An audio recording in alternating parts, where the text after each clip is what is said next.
What's going on YouTube? Only here, aka Joel and Cossens, and today we're going to be taking a look at another unboxing and figure review. Now, I am very excited to review this figure. It's been many years. This is probably one of my grail figures of all time when it comes to this line.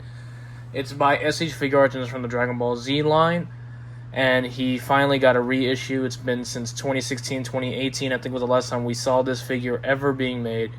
Now, there's a lot of people out there that disagreed of getting this figure only because third-party companies made better versions, and of course there is one in particular named, I don't know if they go by Kong anymore, Kong Studios. They made the Fenrir or the DBZ BROLY figure that they made, and it looks pretty spectacular, but it is, in my opinion, way too big. I mean, I like the most updated Articulated on it, but it's just way too big in comparison to the other Broly. I mean, DBZ Broly is taller than Dragon Ball Super Broly when it is at full power, but it's at least like half an inch taller. It should be. Other than that, I did really like this figure as I first seen it, and now we are going to be reviewing the official one by SH Figuarts. Now, there is a demoniacal fit that recently came out, I believe, last year or the beginning of this year. But I went ahead and pre-ordered this bad boy back in January, I believe, and they finally started shipping them out. And I've been looking on YouTube. No one has covered this figure only because A, there are third-party figures, and B, I mean, there's no really point if they already have the original one to get this one. But since I don't have the original one, and it's about $300 to get the original one, and I like to keep my DBZ figures to be all official. I mean, I have a fair share of third-party figures here and there. But other than that, when it comes to DBZ, I really want to keep them all official. There's just something about it. I mean, I like to have official. So without any further ado, we are going to be taking a look at the SH Figuarts Dragon Ball Z BROLY 40th Anniversary Edition by Tamashii Nations and Bandai by SH Figuarts. Now, of course, if you guys are new to the channel, don't forget to leave a like, comment, and subscribe, and of course turn on that post notification so you do not miss an upload. So with all my other figure reviews, we're going to take a look at the box art, front and back, take a look at the figure's details, paint, scale, and articulation, and then do a breakdown comparison with other figures from the same line and from different companies and lines as well. Then I'll go ahead and give my overall thoughts and opinions at the end of the video. So, without any further ado, let's go ahead and take a look at this behemoth of a figure, BROLY 40th Anniversary Reissue Edition. Now, if you're looking at the box art, it looks exactly like the original one that came out in the Comic-Con version back in New York or San Diego in 2016-2018 when they did the recolor one, and then 2016 it was like an all yellowish green box. It's exactly like this, but of course the only difference is it doesn't have that convention logo right here, and instead they put 40th anniversary and they have this nice red gold premium look to it. You can barely see Broly's face. Maybe in person you can barely see it, but on camera you can see it clear as day that there's a Broly face right here, just like the original one. And of course the open window of Broly like this, so they're using the exact same look of the box, like how they did Cooler. It's the exact same look, but it's pretty much bland. But this one is kind of special. I mean, I feel like they did special for it. If you look at the Cooler one, all they did was stamp a 40th anniversary on it and called it a day. But I do plan on getting that Cooler, so stay tuned for that video. And of course, we have the Toei Animation sticker right here, the QC sticker of Tamashii Nations. Here we have that logo right there again. Warning token hazard of ages 15 and up, Tamashii Nations, Bandai, and of course Dragon Ball Z. Open window of the figure, we have BROLY 40th Anniversary Reissue Edition by SH Figuarts. Top of the box right here, it says Legendary Super Saiyan SH Figuarts BROLY. Has it in Japanese as well, 40th Anniversary Reissue Edition. Awesome. Side of the box is also that same face of Broly in red and gold accents. And on this side of the box, SH Figuarts BROLY 40th Anniversary Reissue Edition, and of course the figure in all its glory. Now, if we take a look at the back of the box, it looks again exactly like the original box art. Only difference is it has 40th anniversary on the bottom right here, with the super action, super modeling, action and stuff like that. Of course, you have different promotional photos of the actual figure in different poses. Now, the only thing that's different from the old one is that it comes with a 40th anniversary stand. So if you have the original one, it might not have come with a stand. Maybe it did. I do not remember. But with this one, you do get a 40th anniversary edition stand, same as the Cooler and the, I believe it's the Dragon Ball Kid Goku with the mini Shenron, if I'm not mistaken. It also comes with a 40th anniversary stand.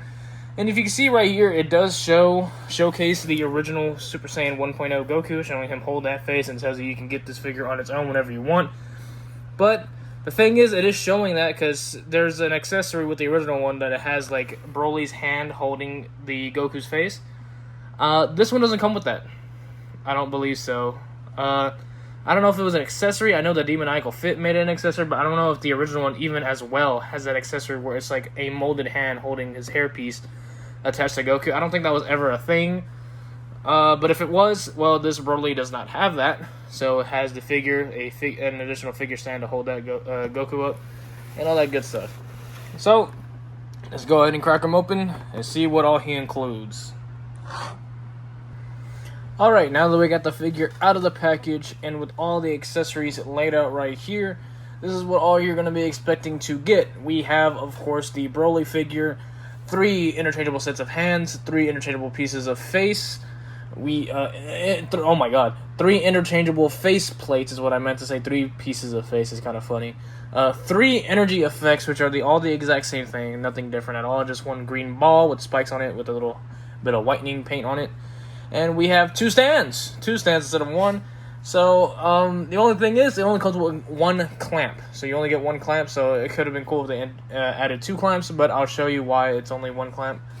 So I'll let you know. And of course, our stands, we have the base plate stand for any Tamashii Nation Figuart figure, and of course the 40th anniversary Dragon Ball stand, which comes with either Broly, Kid Goku, and a cooler. And now that we have all these accessories, of course, we have 1 pair of gripping hands, we have a pair of open palm hands, and of course standard issue balled up fist hands. Here are the 2 acrylic clear stands right here, and the 1 pair of clamps right here. And then of course we have 3 energy effect balls. It's pretty much all the standard stuff that you saw from the 2016-2018 figure, just nothing much different at all whatsoever. And with the 3 unique faceplates, we of course have the standard yelling face right there. It looks really, really good. Detailing on those earrings are really nice gold earrings. Here we have that nice signature Broly smirking face. Looks really, really good. And the standard issue face right here. His normal looking stared 1,000-yard stare face. And of course they have no pupils because when Broly's in this form, he has no pupils. And as you can see, he's standing just fine. So they kind of fixed that issue with the balancing of him standing on his own. So technically, you don't really need to stand. I mean, you could use it if you want, just to display that it's the 40th anniversary edition. But then again, they fixed the issue of him being all wobbly and stuff. So he can stand on his own gracefully. So they fixed that issue, especially with the little feet. If I'm not mistaken, these feet were like really small. And I think they made them just a tad bit longer. I could be wrong. You can correct me in the comments if you like. But they did fix the feet, in my opinion, so he can stand on his own, just like that, with no questions asked. So, we're going to go ahead and get all these accessories out of the way, and then we'll go ahead and take a look at the scale, comparison, paint detail, all that good stuff. We'll get that all out of the way. So let's go ahead and take a look at this behemoth. And I gotta say, you know, for it being the original look, it just works. I mean, I get why people were complaining of why he's not an updated version of either a 2 or 3.0 body, but just for having it and with that nostalgic feel, it just looks straight out of the movie. It looks straight out of it, all that cartoony-ish, big, round muscles, that weird-looking chest, the very short torso, but the over-exaggerated arms, the small face with the huge amount of hair, the nice detailing on the pants, and the nice gems that are painted blue. These aren't real gems, but they're like painted on there.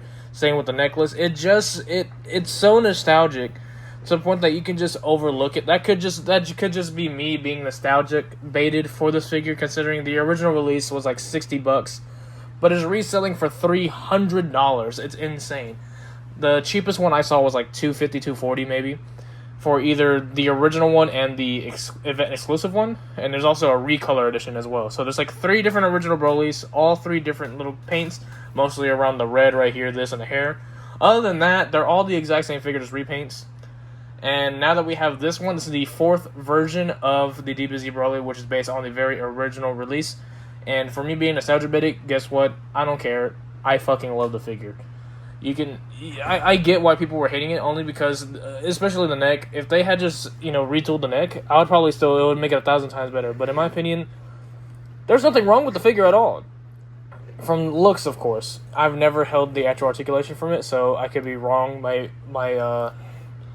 opinion will change, of course. But again, just overall aesthetically, it's beautiful. There's nothing wrong with it at all. It's flawless.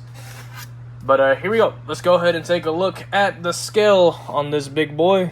The top of the hair, we're looking just shy of about 9 inches. We're about like 8.70, 8.8 inches tall. The top of the hair. Top of the head, we're looking at about 7.3, 7.4 inches on top of the faceplate. And that, in centimeters, we're looking just shy of about, what is that? 23 centimeters. We're looking just shy of about 23 centimeters. We're looking at 22.5 centimeters tall. To the top of the faceplate, we're looking just shy of 19 centimeters tall. Now, so some cool figure comparisons, of course. We can't have BROLY without, of course, the main reason why he's angry all the time. Here is Saiyan raised on Earth Goku next to the behemoth. Really, really good. Here is Super Saiyan Gohan from the Cell Saga. And just to show the absolute size of him, I had to grab Daima Vegeta. It looks hilarious. Look at that. Look at that little guy. He's up to his knee. How big this damn figure is. He can't even go past the fist. How small Daima Vegeta is. And from other brands, here is the Black Series Stormtrooper. Looks really, really good. Yep, scales pretty well. And just to show off our muscle definitions and stuff, here are all the big muscly guys we have. So here is full power Super Saiyan, well, not full power, but Super Saiyan, legendary Super Saiyan Goku. Next to BROLY from the Namek Saga. Here is full power Jiren. Now Jiren is known to be a pretty swole big guy in the anime, but compared to Jiren, he is compared to BROLY, he is completely nothing. He's outmatched by the pure size of DBZ BROLY. And here's the real true testament. Here is Dragon Ball Super BROLY next to DBZ BROLY. And I gotta say, even with the legs spreaded, I think DBS BROLY is just shorter than DBZ, just by a fraction. Here, let me go ahead and just have the feet spreaded as well. And as you can see, DBZ BROLY is taller. Let's do a side-by-side comparison. Right there, side view. As you can see, they both have their legs spreaded out so it can be evenly matched. As you can see, the hairs, DBZ BROLY is taller. It's kind of hard to see it on camera. Here we go. Bam. DBZ BROLY is taller. Let me just move the camera out this way. DBZ BROLY is just a shy bit taller. Now, the arms make it look like BROLY is leading, but he is standing up. The torso is straight. Head is just leaned just a bit forward. So if I could just make it go back, that's what it's going to look like. But other than that, DBZ BROLY is taller by just a fraction. Now, if Z BROLY were just a tad bit taller, it would be a bit accurate. But, again, this is as close as we're going to get. And I'm not complaining. It works really, really well to have both of these behemoths together. DBZ and DBS. Really, really cool. It just looks so badass together. Just both of them. 2 different eras. Give it up, man. 2 different fucking eras. They look amazing. Alright, now let's go ahead and take a look at the paint and detail on this guy. As you can see, we have much shading going on throughout the entire torso, which looks really good. And they don't really do that much for any of the newer figures nowadays. It's very rare where you'll get detailing like this, especially even on premium figures. Very, very rare. But with Super Gogeta coming out, he already came out for New York Comic Con. Stay tuned for that one as well. That's my next purchase. Probably see that video maybe sometime next week about that Gogeta, so stay tuned for that one. But other than that, it's very rare we'll get these type of detailing going on with these figures. But so I'm kind of glad that we get to see it on this BROLY again. The writing right here, there is a lot of shading going on with this. And I do agree, I am not a fan of this little cape bit right here because it's made of plastic, and when you spread them out, it looks like it's not all connected. So this is like a soft goods or something like how DBS BROLY with the Boz ear as his little skirt piece. If it was made of cloth, like a rubber or plastic, then that would be nice. But I believe Demon Eagle Fit made it as a plastic. So if you want that one, go get that one. So, up to you. There are options out there, guys. No worries. You don't have to get this guy. You can get the cheaper option with but the only downside is it doesn't have that much matte finish. It has like a shiny look to the plastic on the skin tone. So that's the only downside. Other than that, it's pretty perfect, just like this one. But yeah, so pretty much something similar to the 2016 style. Nothing really different at all. But if you have seen it before, this is pretty much what it looks like. Pants detailing, it has that nice bluish gray tint to the white pants. So it's not a pure white, but it has like that nice bluish tone to it with some hints of looks like it's shading. So with the shadows, it kind of hits. It looks like there is shading, but all it is shadows.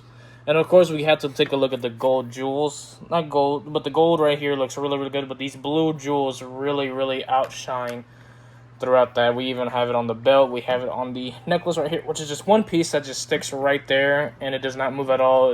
If it was a floating piece, it would be pretty cool. But it doesn't. It's just stuck to the figure. I think it's like clamped in or just glued on. So that does not move at all. And of course, the blue stone that is painted. All it is one solid piece of plastic that is just painted. So yeah, there you go. And of course, we have shading all throughout the hair that brings it that greenish glow. Even though it's like base yellow, like a very pale yellow, all I did was take an airbrush, go down the middle, make sure to spread it out with the little paint freckles to make it have that greenish hue to it. Alright, with that, let's go ahead and take a look at the articulation on this bad boy. Now, again, this is the only model they ever made for DBZ BROLY, so there's a lot of uniqueness to it, and there's a lot of somewhat of implements of 2.0 in it, but there may be a lot of 1.0 attributes to it, so it's going to be a bit outdated, but keep that in mind. It's the only mold they ever made, so let's go ahead and take a look at this guy. So for starters, he does not have a neck joint. He does not have a neck joint whatsoever. It's all one solid piece of the torso. So the only bit of head movement you have to lift the head up. So I can show you what I mean.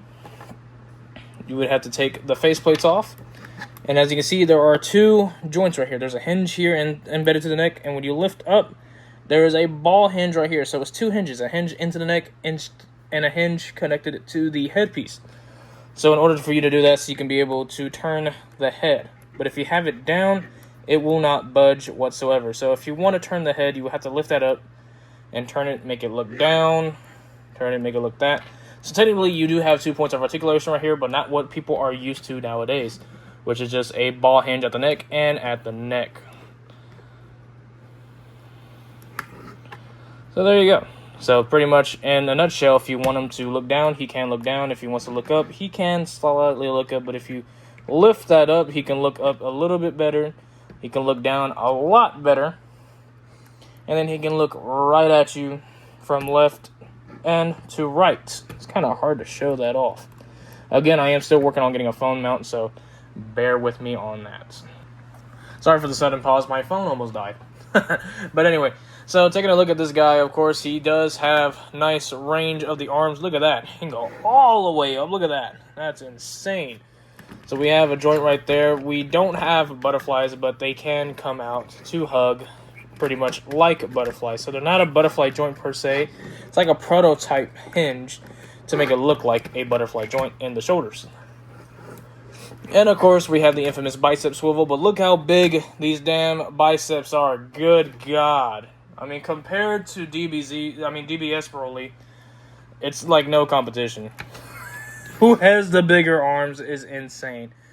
Though he does look like a bit of a fat type buff. This is more of a lean type buff, so there's some significant difference. One looks a little bit more, updated, more realistic physique rather than a more cartoony and very exaggerated physique. And we do have double jointed elbows, but for how big those damn biceps are, you're hardly ever going to get that full range. But with the sheer size of the forearm and the biceps, it looks like he's pretty much doing a full 90 to almost over 90 degree, 45 degree angle arm curl. And of course, we have ball pegs at the wrist so they can go in and out just fine. Torso, we do have some movage right here. We can go down just about that much. Not much to go down. We can go up about that much. Wouldn't want to do twists and turns at all at the top because it's very hollow right here. But you can do so at the bottom if I'm not mistaken. But I don't want to risk it because it's a brand new figure. Just hot water will loosen that up. Because if you want to overdo it, you're gonna break the figure, and I wouldn't recommend, especially for a BROLY. Fuck no. You know how hard it is to get your hands on a BROLY figure nowadays? It's so damn expensive. And of course, we have a joint right here, the little hinge right here that can swivel. Look at that, swivel, swivel. There you go. And then of course, these pieces can go up, so it can help you with the range of kick motion, of course. And of course, we are on those drop down legs, 1.0 legs. So there goes that implementation of the 1.0 legs. They are drop down, so they can kick forward, kick back, and of course, we do have double jointed knees. Can he do a splits? Not really, because of course, drop down legs, 1.0 legs, and of course, the skirt's gonna hinder it. So not really good when it comes to kicking whatsoever. We do have ankle rockage. We can ankle rock left, ankle rock right. We can point down. We can't really go up because of the shin guard right here. And of course, we have a toe joint that goes up, not much down, but it can do his basic pose. And that's looking well over 20 points of articulation for, you know, again, it's still a 1.0 body, so that's the only downside to this guy. Other than that, he's a pretty good figure. Outdated, yes. Very much outdated. But that's to be expected only because, you know, Bandai doesn't, well, not Bandai, but Tamashii Nations themselves with SH Figuarts, they don't want to put a lot of resources in making new ones, which kind of sucks. I would like a more updated style of this figure, but again, for nostalgic reason and for me to actually have a DBZ BROLY, I'm not complaining as much. So I was really hyped with this guy. I was gonna give him a 10 out of 10, but again, for articulation purposes, unbiased opinion, right? He is a solid 8.5, or maybe 8. You know what? Solid 8. He's a solid 8. Taking off 2 points only because, one, he's an outdated looking figure of articulation, right? And 2, they could have gave us like a cloth robe right there. And 3, a better neck. Other than that, he looks just like the anime. That's pretty much it, yeah. He has that cartoonish build. He's on a 1.0 body, mostly from the waist down. And, but you do get the implementation of the, somewhat prototype butterfly elbows and joints. Butterfly shoulder joints, my bad. I said elbow. Butterfly joints up here. You get the prototype hinge to make it look like as if it is butterfly joints. But, you know, that nostalgic is going to really carry it. This is what's really carrying this figure. Only because, you know, it's very hard to get your hands on any BROLY figure nowadays. So it makes sense if you want to go after the third-party figure, go ahead. Be my guest. I'm not going to stop you whatsoever. And I do not shame anyone that does so. Hell, I have a handful of third-party figures myself. I don't blame you. It's just really hard getting figures nowadays with all these tariffs and stuff. So do the best of do the best of what you can with the best of your ability to get your hands on any type of figure that you love. For me personally, I do love official figures. Will I pay overpriced, pay over market? Here and there I will, but when I know it's exaggerated, then no, I'm not going to touch it. For this right here, the only reason I have it retail was because I pre-ordered it 10 months ago. So if you're willing to wait that long for something like this and not pay overpriced charge, because I know this guy, once this guy is hitting the third-party market, it's going to go up to maybe like 150 at the bare minimum, and it will skyrocket from there, because every other BROLY out there of this model, of the original one, it's still up there in the 300s, 250 minimum. So now that this guy's on the streets, and it's an official product, it's going to be up there soon. Probably may tank the other ones down because he's out here and he's an official one now. I've been stuttering, holy God. But yeah, now that there is an official reissue now, it might tank the prices of the older ones. But then again, we do have companies like Kong Studios, which I think is now called Beast Deities, I don't remember. We have Tons and Art that's working on one as well. And of course, we have Demoniacal Fit. Pretty much, you can go after them. But if you are a official collector like myself, when it comes to DBZ figures, it's going to be hard to get one. So I really hope you guys did pre-order this when he came out. It's going to be hard to get your hands on him. Same as the Cooler. Because, I mean, we have some experiences with the Coolers now. When he was up for pre-order, it was the same thing. They came out around the same time. But Cooler came out 2 months earlier. And right now, if you want that specific one for the 40th anniversary, I think he's going for like 110 at the very cheapest. Now he's at like 130, 140. So good luck getting your hands on this guy. It's going to be difficult. I know BROLY is like up there with the pinnacle of SH Figuarts. But other than that, I would give this BROLY a solid 8 only because, again, it's the robe could have been cloth or rubber just like the DBS BROLY. The neck needs to be updated, and of course, and it's on a 1.0 from the waist down. Not really good. But other than that, for nostalgic purposes, he's a 10 out of 10. He's beautiful. Overall aesthetically looking, he's beautiful. He's a 10 out of 10. But articulation, he's a 7. So overall rating, meet at the middle. He's an 8 out of 10. That has been Only signing out. If you guys are going to be interested in any other figure reviews, gaming, or any other content, don't forget to leave a like, comment, and subscribe, and let me know what else I should do next in the SH Figuart lines or any other figures out there that's coming out. Just let me know, and I'll do my best in my ability to get my hands on that said figure. This has been Only signing out. See you guys in the next one. Peace out.